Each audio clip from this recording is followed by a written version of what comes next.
This was not part of my life plan, that's for certain. Ironically enough, similar to Dr. Panesi losing her job over a violation of what she held to be her ethics, I'm about to lose mine, and my primary responsibility for the last 8 years was supporting protection of our Prime Minister.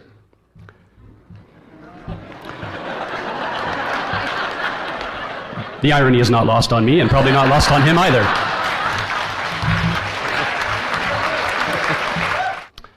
And as a Mountie, I always felt it was very important that I know what my legal authorities are, and that police officers should know exactly what authority they have to do what they do.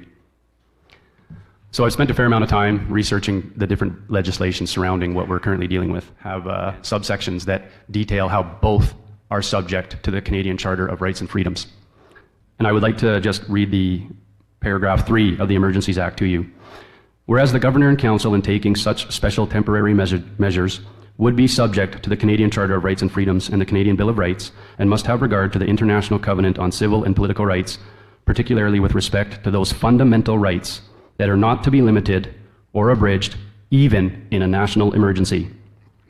I recently heard former Premier of Newfoundland, Brian Peckford, say very clearly that they have failed to demonstrably justify their infringements on our fundamental freedom.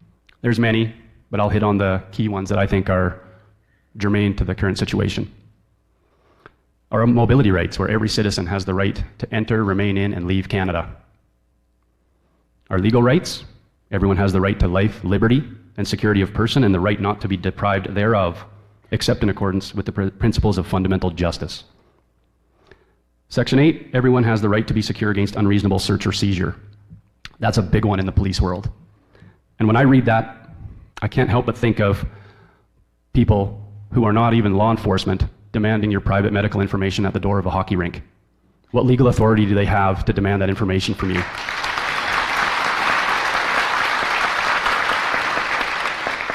I certainly never had any training or direction in my law enforcement career that indicated to me that I had the right to demand that from someone.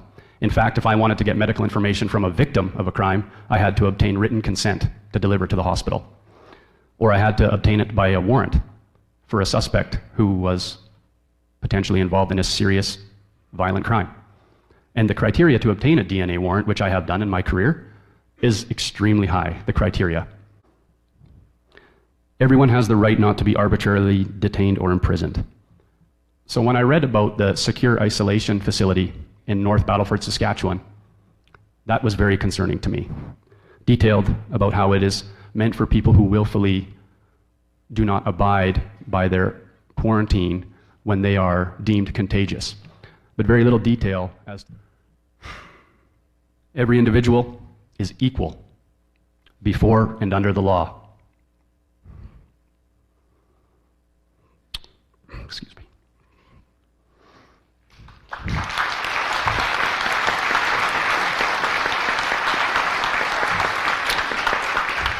And has the right to equal protection and equal benefit of the law without discrimination.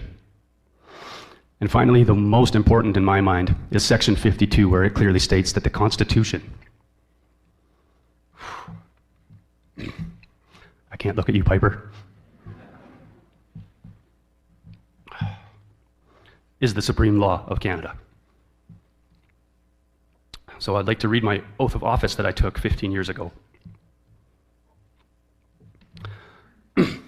I, Daniel Bulford, solemnly swear that I will faithfully, diligently, and impartially execute and perform the duties required of me as a member of the Royal Canadian Mounted Police, and will well and truly obey and perform all lawful orders and instructions that I receive as such, without fear, favor, or affection of or toward any person, so help me God. I cannot be compliant or complicit with federal policies and provincial regulations that I sincerely believe to be unlawful by every measure. It is certainly not the case that the official narrative has demonstrably justified a gigantic overreach into the fundamental freedoms of every citizen of this country. The RCMP's purpose, if you can read this right off of the RCMP website. From coast to coast to coast, at the community, provincial and territorial and federal levels, we work to prevent crime, enforce the law, We know that the supreme law of this country is the Constitution. We investigate offenses. I can't help but wonder, perhaps offenses of intimidation to our physicians and our scientists, and knowingly withholding life-saving treatment from thousands of Canadians and millions of people globally. We are to keep Canadians and their interests safe and secure. All Canadians, not just a select few. We are to assist Canadians in emergency situations and incidents. So in the context of the pandemic, I've seen us intimidate and arrest Canadians as opposed to assisting them. We've all seen videos. Look at our own history. Other stains on Canada, and the RCMP in particular, things that we have been a part of, carrying out so-called lawful orders. Orders to remove children from their homes to satisfy a government conformity initiative, or the registration and internment of Japanese Canadians during World War II. We're not immune to the stains of history. And I fear we may be repeating past mistakes. In our open letter, under the heading Call to Action to Commissioner Lucky, we have asked her to direct investigators to determine if any criminal acts have been committed in the dissemination of information from federal and provincial health authorities or public figures in positions of trust, thereby putting Canadian lives at risk.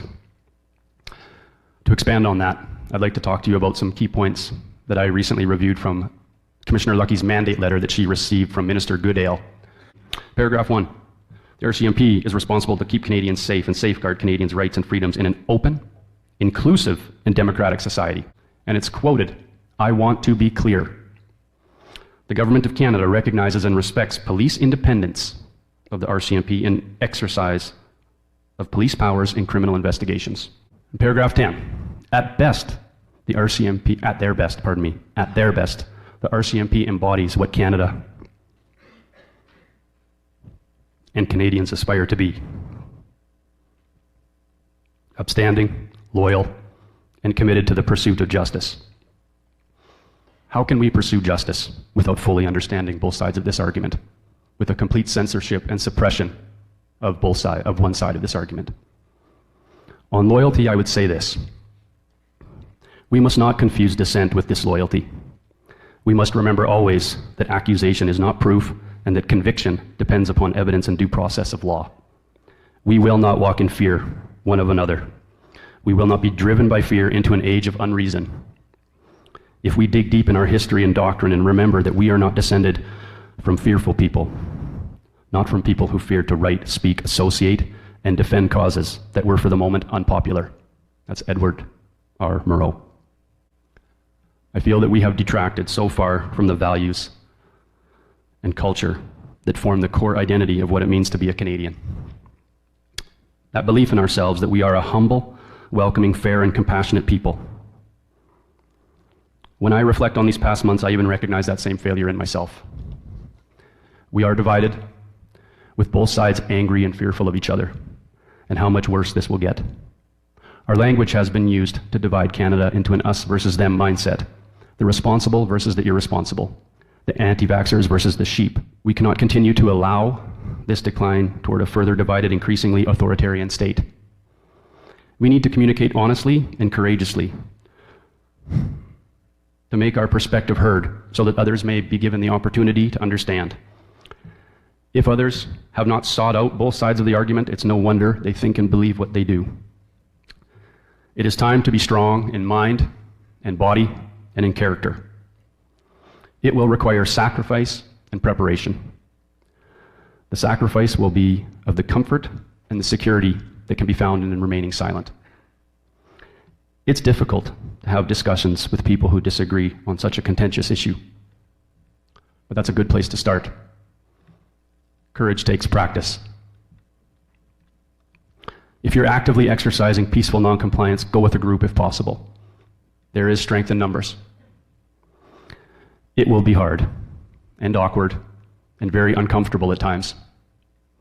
However, if we continue to allow this unchecked by our silence and compliance, then the failure to effect change is on our shoulders. We can live up to the anthem, the true north, strong and free. I have drawn my line in the sand. No more silence and compliance for me. Life will not be the normal of before. Relationships and careers will be sacrificed, but we will learn who we can rely on.